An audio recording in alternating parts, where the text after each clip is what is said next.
Assalamualaikum warahmatullahi wabarakatuh. Di sini kami akan menjelaskan mengenai sistem dan struktur politik ekonomi Indonesia pada masa reformasi tahun 1998 sampai sekarang.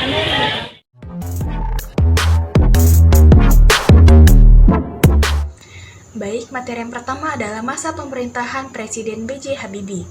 Setelah Presiden Soeharto menyatakan berhenti dari jabatannya pada tanggal 21 Mei 1998, pada hari itu juga, Wakil Presiden B.J. Habibie dilantik menjadi Presiden Republik Indonesia di bawah pimpinan Mahkamah Agung di Istana Negara. Dalam pidato pertamanya, Presiden B.J. Habibie menyatakan tekadnya untuk melaksanakan reformasi secara tepat dan juga tepat yang ditayangkan di TVRI dan juga RRI. Poin penting yang akan dijadikan objek adalah mengenai bidang politik, hukum, dan juga bidang ekonomi.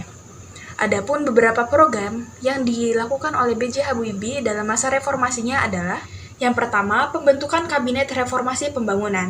Sehari setelah dilantik, Presiden B.J. Habibie membentuk suatu proyek pembangunan yang diberi nama Kabinet Reformasi Pembangunan. Kabinet ini dibangun yang terdiri dari 36 menteri dengan 4 menteri koordinator, 20 menteri departemen, dan 12 menteri yang mengurus tugas-tugas tertentu. Pada sidang pertama Kabinet Reformasi Pembangunan ini, B.J. Habibie memberikan pengarahan kepada pemerintah bahwasanya pemerintah harus mengatasi krisis ekonomi yang ada di Indonesia dengan dua syarat pokok, yakni tersedianya bahan makanan pokok masyarakat dan terputarnya kembali roda perekonomian di Indonesia. Untuk yang kedua adalah Sidang Istimewa MPR 1998. Di tengah maraknya demonstrasi yang dilakukan oleh mahasiswa, MPR menetapkan langkah pemerintah dalam melaksanakan reformasi di segala bidang. Adapun beberapa ketetapan-ketetapan yang berhasil ditetapkan oleh MPR adalah yang pertama, terbukanya kesempatan untuk mengamandemen Undang-Undang Dasar 1945 tanpa melalui referendum. Yang kedua, keputusan P4 sebagai mata pelajaran wajib. Yang ketiga, masa jabatan presiden dan wakil presiden dibatasi hanya dua periode dengan masing-masing periode adalah 5 tahun. Selanjutnya, agenda reformasi politik melalui pemilihan umum dan berbagai perubahan terhadap dwi fungsi ABRI. Yang kelima, mengenai hak asasi manusia dengan mendorong kebebasan berpendapat, kebebasan pers, kebebasan berserikat, serta kebebasan tahanan politik dan narapidana politik yang sesuai dengan TAP MPR nomor 17 MPR 1998. Selanjutnya, reformasi bidang politik.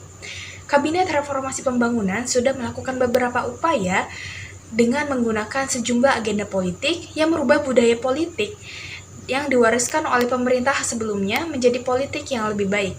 Adapun beberapa hal yang telah dilakukan oleh B.J. Habibie adalah yang pertama, diberlakukannya otonom daerah yang lebih demokratif dan lebih luas. Yang kedua, kebebasan berpolitik dengan pencabutan pembatasan partai politik. Yang ketiga, pencabutan ketetapan untuk meminta surat izin terbit. Yang keempat, diberlakukannya masa jabatan presiden dan wakil presiden guna menghindari munculnya para penguasa yang otoriter. Dan yang terakhir adalah pelaksanaan pemilu atau Pemilihan Umum 1999. Pemilu 1999 ini boleh dikatakan sebagai hasil terpenting dari masa kepresidenan B.J. Habibie. Pemilu 1999 ini adalah penyelenggaraan pemilu multipartai yang diikuti oleh 48 partai politik yang ada di Indonesia. Pada saat itu juga dibentuknya KPU atau Komisi Pemilihan Umum. Nah, pemilihan umum yang dilakukan di tahun 1999 ini adalah kali pertamanya diadakan pemilu secara aman dan juga damai. Karena dari tahun-tahun sebelumnya, setiap dilaksanakannya pemilu pasti ada kericuhan dan juga kekacauan.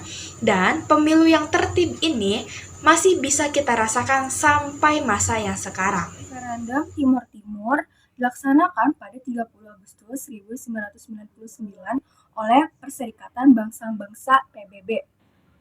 Melalui UNAMED, referendum ini memberikan dua pilihan kepada rakyat Timor Timur sama dengan otonomi khusus dan Indonesia atau kemerdekaan penuh. Hasilnya sekitar 73,5% memilih merdeka, sementara 21,5% memilih tetap dalam Indonesia. Keputusan ini memiliki konflik kekerasan besar wilayah tersebut, hingga akhirnya pasukan Interrevet dan pada 20 Mei 2002 Timor Timur secara resmi menjadi negara merdeka dengan nama Timor Leste.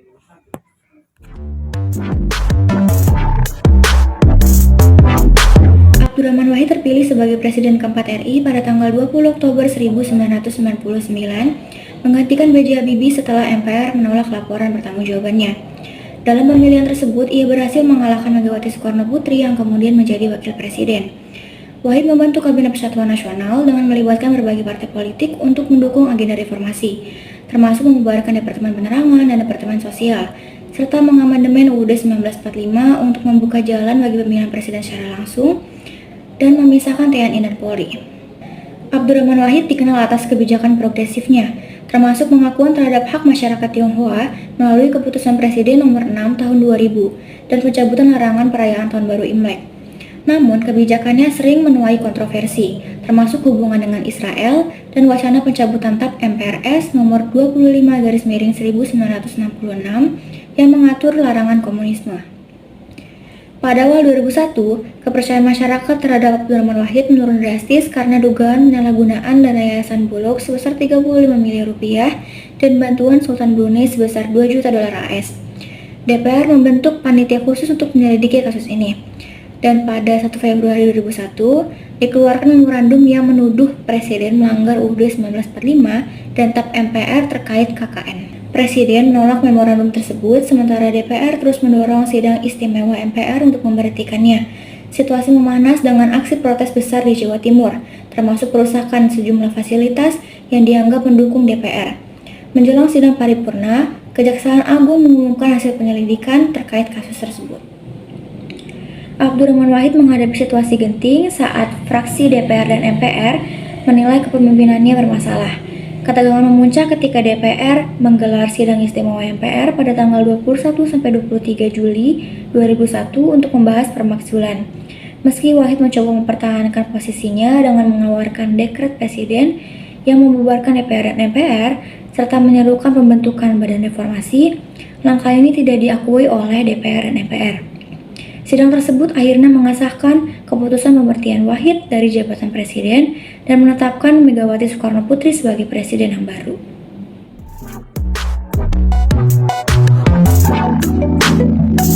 Masa pemerintahan Megawati Soekarno Putri merupakan periode transaksi yang penting bagi Indonesia pasca reformasi. Ia menggantikan Abdurrahman Wahid di tengah situasi politik dan ekonomi yang belum stabil. Pemerintahannya fokus pada pemulihan ekonomi, penguatan demokrasi, dan penanganan konflik dalam negeri. Capaian utamanya yang pertama ada stabilitas ekonomi. Pertumbuhan ekonomi mencapai 4-5% per tahun meskipun dengan kebijakan pro pasar yang menuai kritik. Lalu yang kedua ada penguatan demokrasi. Pemilu langsung pertama kali diadakan pada 2004 menjadi tonggak sejarah demokrasi Indonesia. Lalu yang ketiga ada otonomi daerah. Desentralisasi diperkuat untuk mendorong pembangunan di daerah.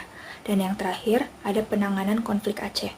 Pemerintah memberlakukan darurat militer untuk menekan gerakan Aceh Merdeka atau GAM. Kritiknya yang pertama, kebijakan ekonomi dianggap sangat tidak berpihak pada rakyat kecil. Dan yang kedua, privatisasi BUMN menuai kontroversi karena dianggap menjual aset negara. Dan yang terakhir, ada pendekatan militeristik dalam menangani konflik di Aceh, mendapat kritik dari kelompok HAM. Meskipun pemerintahan yang berhasil memperbaiki stabilitas ekonomi dan memperkuat landasan demokrasi, ia tetap kalah dari Susilo Bambang Yudhoyono dalam pemilu 2004, menutup masa kepemimpinannya yang penuh tantangan.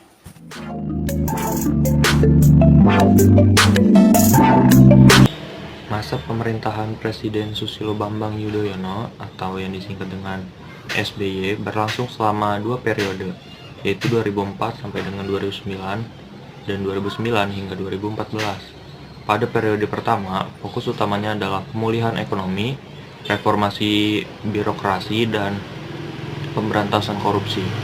Prestasinya antara lain penurunan angka kemiskinan dan pengangguran, serta penyelesaian konflik Aceh melalui Perjanjian Helsinki. Pada periode kedua, fokus utamanya adalah pembangunan infrastruktur dan peningkatan daya saing ekonomi, dan penguatan diplomasi internasional. Prestasinya antara lain peningkatan infrastruktur melalui MP3EI dan Indonesia masuk dalam G20. SBY dikenal dengan gaya kepemimpinan yang hati-hati dan mengutamakan stabilitas politik. Kesimpulan bab sistem dan struktur politik ekonomi Indonesia pada masa reformasi dari tahun 1998 hingga sekarang menandai babak baru dalam sejarah politik dan ekonomi bangsa. Periode ini ditandai dengan transisi dari pemerintahan otoriter ke sistem demokrasi yang lebih inklusif, meskipun masih diwarnai dengan berbagai tantangan.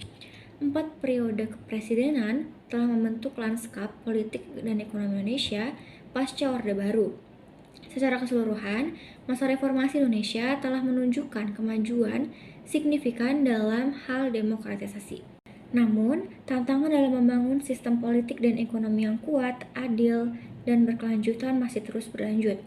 Keempat periode kepresidenan, yakni Kepresidenan B.J. Habibie, Abdurrahman Wahid, Megawati Soekarno Putri, dan Susilo Bambang Yudhoyono, menunjukkan dinamika dan kompleksitas proses reformasi yang membutuhkan komitmen dan kerja keras dari semua pihak untuk mencapai tujuan Indonesia sebagai negara yang demokratis, makmur, dan berkeadilan. Keberhasilan reformasi masih menjadi pekerjaan rumah yang terus berlanjut hingga saat ini. Mengenai materi ini, kita dapat mengetahui dan mempelajari mengenai sistem dan juga struktur pada politik ekonomi Indonesia pada masa reformasi hingga sekarang, sehingga kita dapat menerapkannya di kehidupan sehari-hari.